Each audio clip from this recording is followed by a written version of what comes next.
You said this place was steps from the water. We just haven't found the steps yet. How much did we save? Enough. Enough to get lost? Or you could book a stay with Hilton. Welcome to your oceanfront room, just steps from the water. The Hilton sale is on now. Book on Hilton.com or the Hilton app and save up to 20% to get the stay you expected.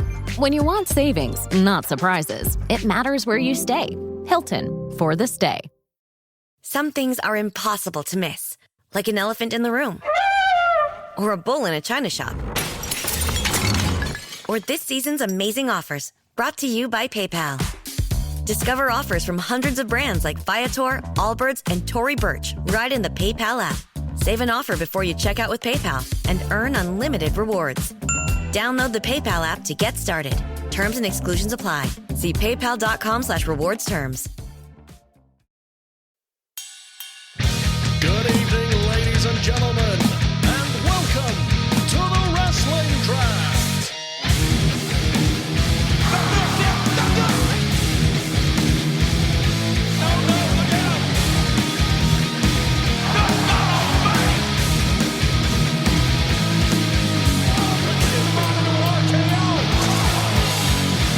What's going on, everybody? Welcome to another season of the Wrestling Draft, number 29, I believe. So just not quite on the big 3-0 as of yet, but we'll get there once we get through this new transfer window season. My name is David Hockney, not joined by Scott McLeod anymore. He's decided to move on to pastures new, if you didn't listen to the season finale of last season. But first of all, congratulations to Stephen Wilson and Gary Kernan for winning last season's tag team season, spoiler alert, who clinched a very convincing victory with a very strong performance by their captain, John Moxley, who's been running rampant throughout AEW programming. But as we move into a new season, it's time for Pastors News. So I am in the hosting chair permanently until further notice. And the person in the co-hosting chair might be different every now and again. We'll also sort of work on a rotational basis going forward. But joining me in the first show of season 29 is none other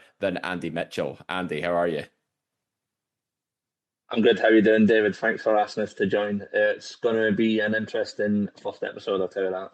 It's been a while since we've had you on here, and we've been wanting to try and get a guest on for a good few weeks now. Maybe it's something about me that sort of entices people to come on, and we can just have this conversation about who's the top scorer of the week, whose team is off to a banging start. But you know what? I think for those of you that don't know, out of our sort of secret chat, Andy and I go to the same gym, so we're able to have a sort of further conversation in person outside of just regular chat. So it's a bit kind of handy to have you here on the first show.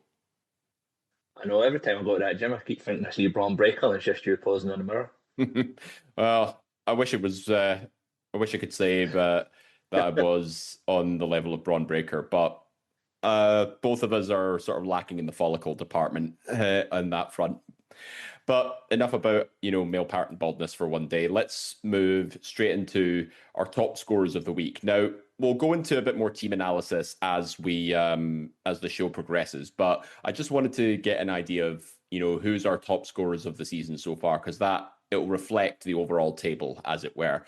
And we actually have a tie for third place. It's Seth Rollins and Obafemi, who Andy you picked in round 2, and I think Obafemi, first of all, he's been a must-have for quite a lot of people, considering how he finished last season on such a high, defeating Brock Lesnar and supposedly retiring him at WrestleMania.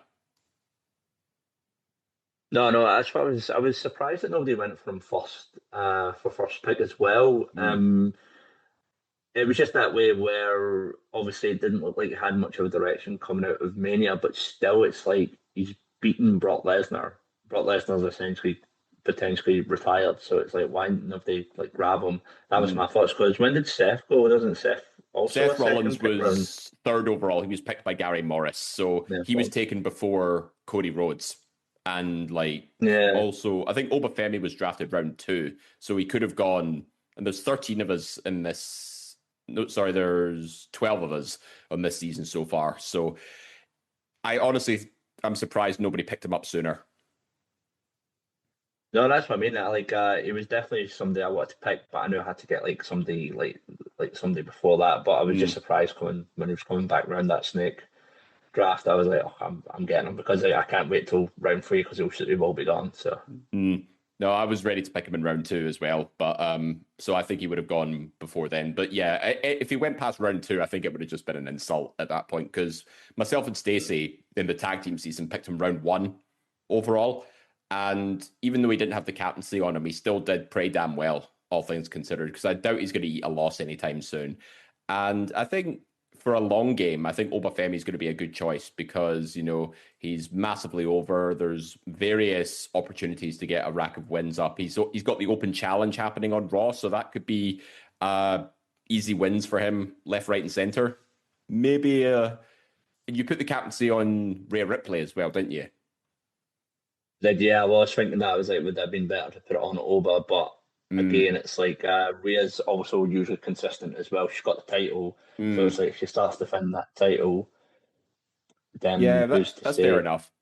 But yeah, it just goes to show, you can't go against Obafemi. Seth Rollins as well, I think, was a no-brainer. He may have lost at WrestleMania to Gunther, but he's heavily featured as one of the top guys on Raw, and I think he's already got a program with Braun Breaker lined up for the next few months if he's going to be taking on the Vision as a whole as well. So it's easy booking for him going forward with that many points to get him off the board. It's a good result so far. True as well. Like I do think like him being like a third pick round is essential because like Seth is good and he is consistent, but he can take a loss and he can kind of move forward. I think that's why it's a bit risky to maybe have got him like first or second pick because it's like going into Backlash. Does he really need the win, or does Braun need the win more? So it's kind of going to be interesting to see, Yeah. like how Backlash comes out. And here's another one that's interesting. So we'll move on to our joint second. There's 4 guys on second place with 6 points apiece. Scrap Daddy Adam Pearce, 6 appearances on just one episode of Raw. So I think, the GOAT David Campbell takes him once again, and obviously a big driver of the GOAT's early scoring. Then we have Darby Allin and Kazuchika Okada, both on 6, both with TV title defenses on AEW Dynamite this past week. And it looks like Darby Allin. Now, Andy, I want to get your thoughts on Darby Allin specifically, because it looks like he's going to be defending the AEW title quite a lot in the next sort of few months. So that's just practically handing the GOAT points at this stage. But how long do you reckon that's going to last? Because personally, I don't see it lasting all the way to the end of the season. No, I don't. You've got Double or Nothing coming up. There's that stipulation. It's title versus her, MGF versus Darby Allin. Do we think that the MGF is going to shave his hair? He just went to Turkey. It's a thing that me and you could do, but he's got the money to do so. Yeah. So no, I think Tony Khan's. He promised that title on Darby when it was before Adam Page had won it. So it's a case of he went and done Everest instead. So I think that's him just hot shotting the title onto him, just give him that small run. But I don't think he's holding it that season. I don't think he's holding it until the end of next month when it's Double or Nothing again. I think it's coming up next month, or it could be the end of May. Yeah. Can't quite remember. We'll double check that. Yeah, so it's good for points at the start of the season because he's essentially defending the title every week, but that's only going to last for 6 weeks. So it'll be a good start, but we'll just need to see how it goes. Yep, and also on 6 points, Jon Moxley, the season's top scorer, last season's top scorer, I should say. 3 appearances and a non-title TV championship eliminator win. And I think Moxley also went in round 1 as well. I can't remember exactly who chose him, but Robert Shaw. Yeah, Robert, that was it. So Robert picking up Jon Moxley, I think that was a no-brainer, and putting the captaincy on him as well. is really sort of reflected in the points, but we'll get to those in just a moment. But the top scorer of the week actually is someone rather unexpectedly. Hasn't been picked for a while, but it's the new NXT champion, Tony D'Angelo, on 7 points. Also with a non-title TV win on NXT, but he also had 4 appearances, so 1 more than Moxley, and that's why he's leading by an additional point. Same question with regards to Darby Allin. How long do you think we can see this dawn of NXT run lasting? Well, I don't know, because I remember him like when he came out and he had like a kind of a new look. It was a couple of months ago, and then he was in the Fatal 4-Way where he won the title. And I don't know, I think he's got a good run because was it Ricky Saints is now on the main roster, Obafemi's on the main roster. I think he is the first NXT Grand Slam winner. Yep. Maybe NXT could use him for a good couple of months. They don't usually do a call up quite soon. I feel maybe till after SummerSlam. Do you feel? I think I don't know. I think it's a good Yeah. I always thought there could have been potential with him, as the Don character lasting as long as it did. But obviously, Luca Crucifino's retired. Channing Stacks is, with Birthright at the minute, doing some cross promotion with TNA. And Rizzo, I think, is either out injured or she's been released. I can't remember, one of the two. But yeah, it's kind of just fallen apart, the whole D'Angelo family gimmick a little bit. So he's kind of having to sort of start fresh. But the proof's in the pudding with the points. As long as he gets title wins under his belt, then that's a good thing. But he seems to be having a serious threat in the form of Mason Cruz. I can't remember what his name was on the Indies, but apparently he's a massive deal, especially if John Cena's bigging him up on Twitter. Yeah, one of my pals said today, the guy looks like a bus driver, but everybody looks like he's like everyone's like into him. So, which is good because you don't want everybody to look the same when it comes to like wrestling. So it's interesting to see someone stand out as much as they are. So first appearance, he pulls off a moonsault, for God's sake, and he's not exactly a luchador. Yeah, well, let's say my pal said he looks like a bus driver who just went into the wrestling scene. So bus driver can do a moonsault. The man can literally do no wrong. But maybe one to take note of when the transfer window comes up in the middle of June. So I'd start taking notes if I was a competitor in this season. But as we move into the initial table, now I made a mistake. There's actually only 11 of us. So yeah, maths graduate and I can't count. Insert your own joke. But bottom of the table, our relegation zone, our bottom 3, sorry, Andy, but you're amongst the relegation zone people at the minute. So it's yourself with El Baldi and Michicano, Matt Smith with Actually Trying is the New Not Trying, and Stephen Wilson with the Lucha Dogs, all on 5 points. So, I mean, Matt Smith Actually Trying isn't doing him any favors. So I think that says, go back to Vibe Nation on that one. Then in joint 7th, we have Gary Morris with Gaz's Hoose Party. And for God's sake, I've got to read out JP's team name every week now, but I'm going to shorten it because I'll say the full title once, but I'm telling you, I'll say the shortened version just so we can all laugh at it. So Gary and JP are both on 7 points. Gary's got Gaz's Hoose Party. JP's got Paige Loves a Trick Willie and a Dirty Divas title. So we're just gonna call it Paige Loves a Trick Willie from now on. Then we have in 6th place Alan Lucas, very nice, very evil. You can probably guess who's on his team. In the top 5, it's 5th place Dan Axel Jameson with 11 kicking, 12 points. Also, you can probably guess who's on his team. Then it's 4th place Anthony Fitzpatrick, who wasn't available on the draft selection show, but he has submitted a team regardless. And if I can just remember what his team name was, Stephen did put it in the chat. Bring back the split season. Bring back the split season. Thank you. See, this is why we need a co-host, fill in the gaps we don't get. Yeah, so Anthony's on 13 points. And then 3rd place, it's myself, the West End Country Club on 14. So it's a bit of a race between us 3. But we have a very clear top 2 to start us off the season. We have Robert fucking Sean, the Draft Bastards, on 21, and the GOAT, David Campbell, on 24 with Team GOAT. Bear in mind, the GOAT, David Campbell, is a 7-time winner of the wrestling draft. And once again, start of the season, he sits at the top of the table. Andy, I don't know about you, but I'm getting sick of seeing the GOAT at the top of the table.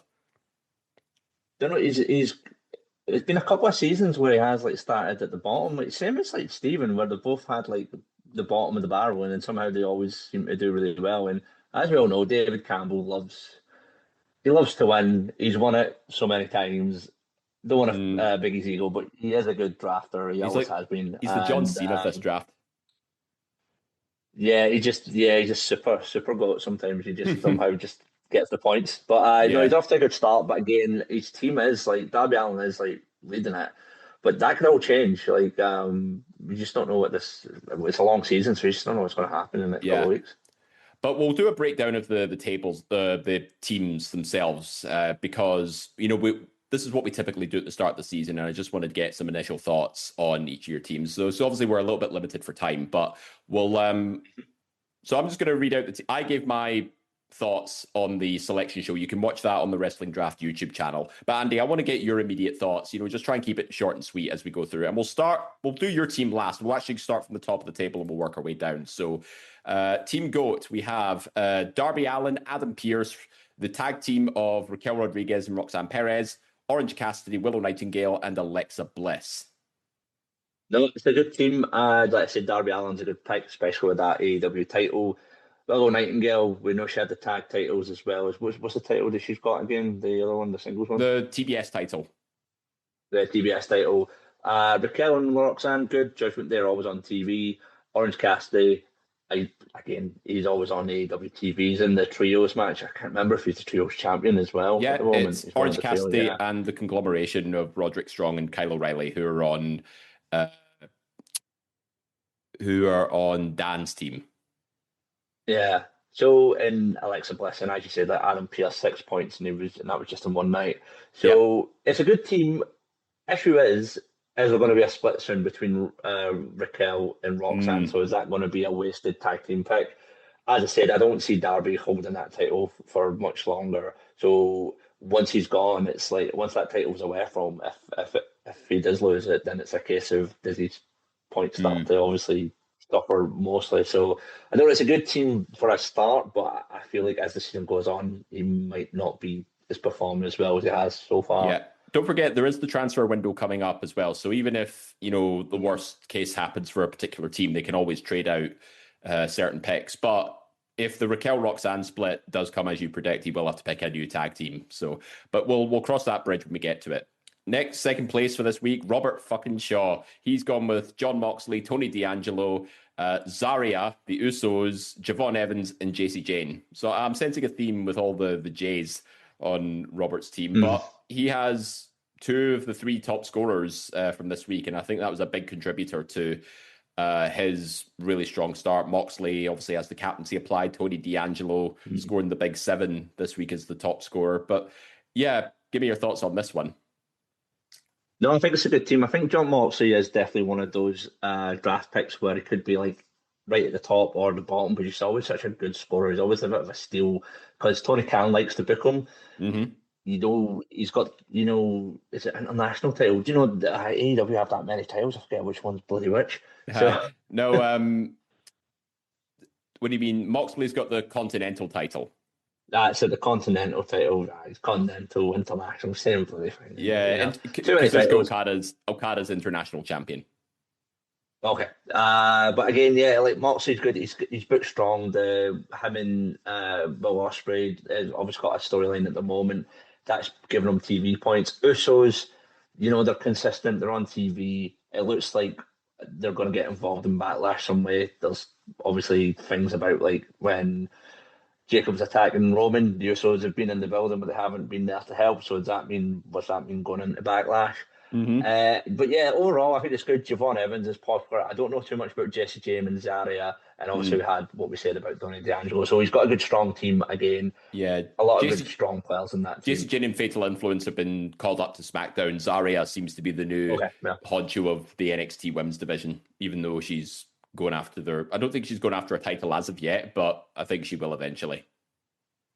But yeah, Zarya was picked in round 6 by Robert as well. So I think, she was I think she was a steal, if I'm being honest.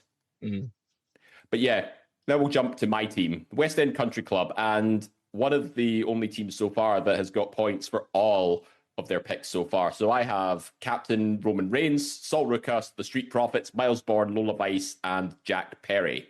And our sheet says Jungle Boy. So that just goes to how out of date it is at the minute. Yeah, that's fine. Again, as we say, we're in the draft, so we can have like a trade in this draft season. So, Jungle Boy, I don't know, it could be a trade down the line. But again, you've got Roman Reigns. He's booked for the next couple of weeks as well. I know there's rumours about his contract negotiation, but again, they're not going to say no to Roman Reigns. Yeah, there's been a bit of a development on that. I don't think there was any contract dispute. I think it was just a clerical error about, when he's going to be appearing. So I think they originally advertised him for June, but that was just a misprint. But yeah, again, he's just overall like a strong performer. So you've got Reigns, will keep you going. Street Profits has been brought to Raw. Are they going to get involved with Steph and the Vision? It's a good, strong pick.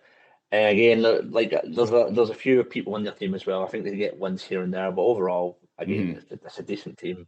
And not to pull back the curtain a little bit, but you actually had me down as the favourite to win. Looking at this team, do you still stand by that? I did. I do at the moment. I think it's a good, strong team. I think so. Rika, she's up and coming. I think Jungle Boy might be a weak link. We've spoken about Miles Bourne as well, and then it's a good, consistent team. We've got a good, strong mid carders there who can get you some easy Jungle points. Boy is the Legends champion on AEW, and he does defend the title a lot on Collision. So there you go. If you're getting Collision points than title defenses, then there you go. Honestly, Collision is slept on, I think. Yeah. No, that's true. But no, that's what I mean. It's a good, strong team. I always feel like going for like mid-carders can usually be beneficial. The only issue is because they're always on. You get like on TV, but the only issue is with the 5 to 6 matches pay-per-views. It's like kind of struggle to get like WWE like picks on there. So you've got like obviously Jungle Boy from AEW. So no, it's a good, strong team, I think. Yeah. All right, we'll jump on now to Anthony Fitzpatrick, the bring back the split season. So he has the Young Bucks, Robert Stone, Jamie Hayter, Swerve Strickland, Asuka, and Sami Zayn. I can chip in on this one as well, because this is the first I've seen this team, but I'll let you go first. Yeah, we should. Well, Sami Zayn, again, strong former. I don't know really what's happening with him and Trick Williams. It looks like heel turns on the surface. The fans are booing him. Double turn. Are they going to hotshot the title? Yeah, are they going to hotshot the title back onto him and just do it that way? I don't know. It's quite interesting. Sammy's always a bit of a weird one because he can be booked strong 1 minute and then he's just backstage moaning on on TV. So it's a bit of a strange one. Young Bucks, I'm surprised the Young Bucks were not drafted on the selection show. I think it's because they'll do well and then they can disappear for a little while. But I don't really know what's happening with them. Are they taking more of a backseat when it comes to like the AEW, because there's loads more happening there. Swerve Strickland's come back. He's after the Ring of Honor world title, so I don't really know much about Robert Stone, but Asuka, a good, strong pick. It's a bit of an interesting one to see what happens between her. Asuka does have a match. Yeah, she does have a match in Backlash. Yeah. So that'll be one to watch. And but leaning quite a bit on AEW, and I think with the transfer at the SummerSlam season, I think AEW does get slept on because they tend to do quite a lot of events. So having a fair balance of AEW picks on there, I wouldn't put it past Anthony to maybe be a dark horse of this season. But we'll jump now to Dan Axel Jameson. So he was the number one pick. He drafted first overall, and he's currently sitting fifth. So he has Liv Morgan, who was his number one pick overall. He also has Marina Shafir, Don Callis, the Conglomerations, Roderick Strong, Kyle O'Reilly, aka the Undisputed Era, Will Ospreay, and Gunther. Both of which, those last two are on 0, by the way. Are they? So, again, you know what? Everyone's picked really well. There's nobody really I can be like, oh, that's like so far. But you obviously Gunther's at a workhorse. It's hard. You don't want him to get beat. I know he's got a program with Cody Rhodes, so I don't really know where that's going. Liv Morgan's just won the world title. Yeah. So Liv Morgan's just won the world title. Yep. So yeah, so we'll just need to see what happens with that. I know they're telling a story with Ospreay in his neck, but there's a good chance that he might win the Owen Hart, tournament, and then go on to challenge. yeah, going to challenge at Wembley. So I know he's just come back from injury, but that's they're adding that into the story. So it's a good strong pick as well. So we just don't know who's to say he might be, um, the AEW World Title when it comes to Wembley. So it's a good strong pick. And then Don Callis, he's just always on bloody TV as well. So no, I think it's an overall strong pick. Don't really know too much how Strong O'Reilly will do. I haven't been much on TV, and then Marina Sheffield she's with obviously the Warrior. What do you call it again? Honestly, I'm put on the spot. I'm forgetting all the AEW names. What's the No, that's all right. what's John Moxley's team called again? The Death Riders. That's the Death Riders. I'm going to call them the War Raiders. I was like, that's not that. Death Riders. But yeah, so they're always paired. So he's going to have some good appearance points there. A lot of seems like AEW heavy as well. So two good strong WWE picks. So we'll see what happens with that one. Now, unfortunately, we now have to address a very nice and very evil elephant in the room. It's Alan McLucas's team. We have Joe Hendry, Tekla, Tatum Paxley, FTR, Drew McIntyre, and Lord above, Danhausen, who was picked round 1. This was I've said my piece on this team. I want to hear your take on it. I did say when we were asked our favourites and least favourites to win, and as much as I love Alan, I do think his team might struggle. I think he might not win this. He might finish last. Danhausen's a good pick, but not for first place. I think. But yeah, he's got a match at Backlash. But yeah, I mean, just look at Obafemi could have been taken in that spot. Yeah, but Obafemi, Seth Rollins, who else? Gunter. Becky Lynch, there's so many people over Femi, and he's went for Danhausen. And again, he's on TV, he's consistent.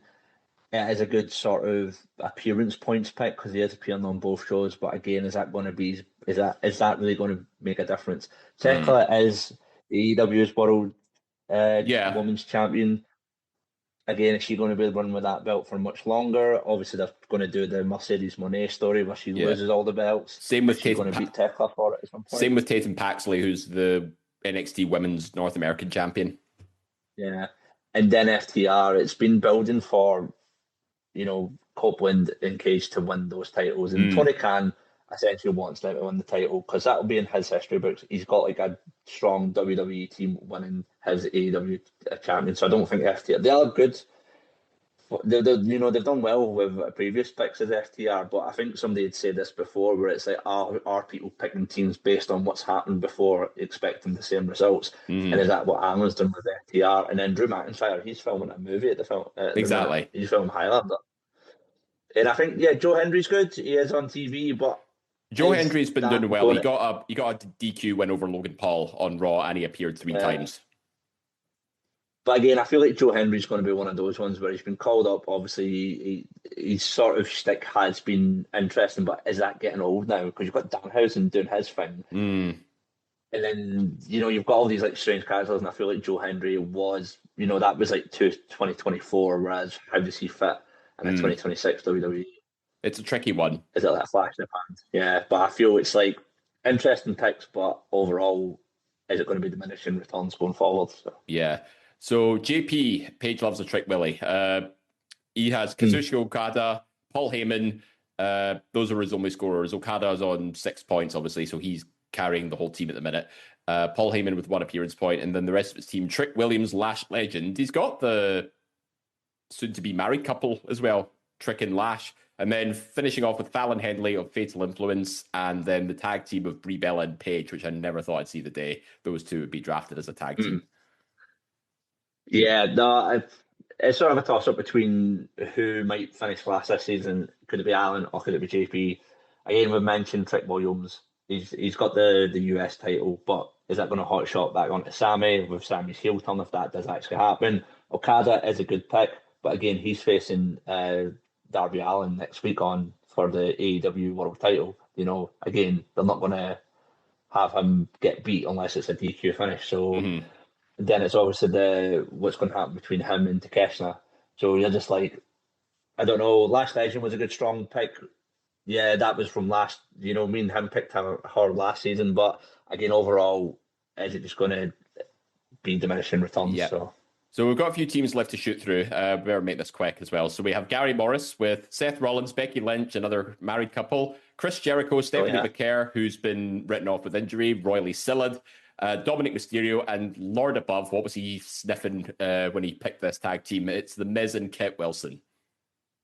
Yeah, I think he's got three good strong players: Seth Rollins, Becky Lynch, Dominic Mysterio. Jericho, I know he's back on TV. He's already at a loss from Ricochet. Amazingly, Miz and Kit Wilson have a match at Backlash against Danhausen and a partner. Yeah, but are they going to win that match? Probably not. They'll just have to eat wins. So it's just it was a last minute pick, so I can imagine he panicked and went Miz and Kit Wilson royally. All right. Then we have Stephen Wilson with the Lucha Dogs, Braun Breaker and Penta, but his only scorers. But he also has Tiffany Stratton, Royce Keys, Priest and R-Truth, and Charlotte Flair. Yeah, well, Royce Keys up and coming. He's getting a bit more appearance points now, so we need to see how that goes. Damian Priest and R-Truth, again, it's just a random tag team. Are they going to carry the titles? Braun Breaker's good. He's just come back from injury. Tiffy's now won the US Women's title, and Penta's the Intercontinental Champion. So he's got some good, strong players on the board. But is that going to change as the season goes on? I don't know. I can't see him winning another one. That'd be the fourth in a row he's won. So, well, Matt Smith, actually trying is the new not trying. I mean, his team does look good on paper, but he's done nothing with them so far. He has the Vision, Logan Paul and Austin Theory, Jacob Fatu, Io Sky, Ricky Saints, Cody Rhodes, and Alex Windsor. Again, good strong pick with Cody Rhodes. Is he going to be losing that title anytime soon? Probably not. Surprised he's not got a match at Backlash. Io Sky, I think that might be an easy win for her. Jacob Fatu, he is in a program with Reigns, but is he going to just be getting fed to the big dog? The Vision, they're just like eating pins at the moment. Ricky Saints has just come up. I didn't watch that SmackDown, but I heard it was a bit of a disaster debut. But again, he is partly with Cody Rhodes, so you never know. And then Alex Windsor, I don't really know too much. Yeah, Ricky Saints isn't exactly lighting the world on fire, unfortunately. It's not been great. So I don't have high hopes for that pick. But Matt's team could be a slow burner because he's got Cody Rhodes, obviously, as you mentioned, WWE champion. Io Sky, who has a match at Backlash, and then Jacob Fatu and the Vision are obviously, have a lot of momentum coming out of WrestleMania, even though Jacob Fatu might not walk away with the World Heavyweight title at Backlash in this instance. But I'd stick a pin in from Matt Smith's team for now. Maybe not trying is a good way to start off, and then when he actually does start trying, that's when the points will start to come in. But yeah, we'll move on now to one last team, and it's yours, Andy. So now this is the team I had you down as winning this season for early predictions. And when you look at this team on paper, it is pretty damn impressive. You've got Obafemi, Copen Cage, Rhea Ripley, Kevin Knight, CM Punk, Blake Monroe.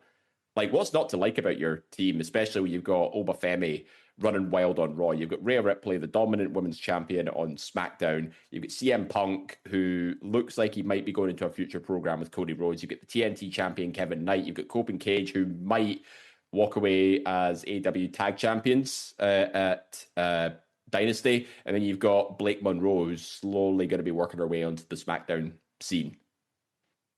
Yeah, no, it's probably the strongest team I think I've picked since I've drafted. It was pretty much everybody that I wanted. The only one person that I kind of hope I would steal would be Danhausen. But other than that, I wanted Oba, I wanted Ripley, I wanted Cope and Cage, and then everyone else. I was like, well, Blake Monroe. I think people forgot she's debuting soon. Like, I think Blake Monroe was she your round 5 pick? Well, round 4. So I picked her before CM Punk, and then CM Punk, I thought, you don't know, he's off TV, but he's always a strong appearance on WWE. And then Kevin Knight, I know he got beat by Darby Allin recently, but Tony Khan likes him. He's consistent on TV. I think that he might be my dark horse for this season. I think so too, yeah, because we've seen the TNT title get defended quite a lot in past seasons, and I think if Kevin Knight can keep that momentum going, I think you could be in the same position as Matt. You'll start slowly racking up points, especially with Obafemi at the top. And then if you get pay-per-view Yeah. defenses for rare replay, I think that's the world's your oyster with this one. CM Punk No, in and round again, 5. and CM Punk in round 5 post-Mania, I think, was probably the best thing you could have done. yeah, no, I thought he's not a first round pick this time, but yeah, I thought just towards the end, it's like, you know what, you might get some decent points. And then, like I said, I know Cope and Cage, it might be a nostalgia pop, but at the end of the day, it's a title win. If they win it in a pay-per-view, it might look good. And then if they were on TV last week in a tag team match, who's to say that they might show up on Dynamite or Collision just doing tag teams Yeah. until they drop the titles again? So yeah, but I think we can all agree, you know, it's a very solid mixed bag of teams this time around. And what we hope to have next week is a new Listeners League table coming through. So the way the Listeners League works is if you wish to take part, you will take a look at the pool of draftees from round 1 to round 6. You must make one selection from each of those pools, and you must have a split between 3 men, 2 female, or the other way around, and you must have one tag team. So choose wisely when you want to take part. But that's going to do it for us here on this week's kickoff show for the Wrestling Draft Season 29. Andy, firstly, thanks for stepping in the co-hosting chair. I think it's been a breath of fresh air, you know, to have you on board, just to sort of share your thoughts following the selection show. no worries, it's been a pleasure. Thanks for inviting me. Yeah, and hopefully we'll have a breakdown of the Listeners League analysis starting next week. But if you want to catch up on all things Wrestling Draft related, you can follow us on Facebook, X, Instagram, at the Wrestling Draft. You can follow us on our YouTube. You can watch our selection show, see the carnage unfold there, as you know, as we all put our head in our hands when Danhausen gets drafted round 1 of all positions. But all that remains for me to say is I've been David Hockney, he's been Andy Mitchell, and we will see you on the next episode of the Wrestling Draft. Same draft time, same draft place.